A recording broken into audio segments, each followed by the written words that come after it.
లోకమాతయే లోకక్షేమమై అరుదించిన క్షేత్రం. గౌతమ మహర్షి తపస్సాధనతో అవతరించ తీర్థం. లోకమాతయే లోకక్షేమమై అరుదించిన క్షేత్రం.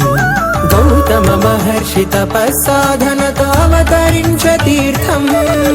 చల్లని చూపుల తల్లి బాసర క్షేత్రములో నువ్వు ప్రాళ్ళాడే. చల్లని చూపుల తల్లి బాసర క్షేత్రములో నువ్వు ప్రాళ్ళాడే. నీ శీతల స్పర్శతో వాణి అయ్యను సత్వగుణ పాణి. నమో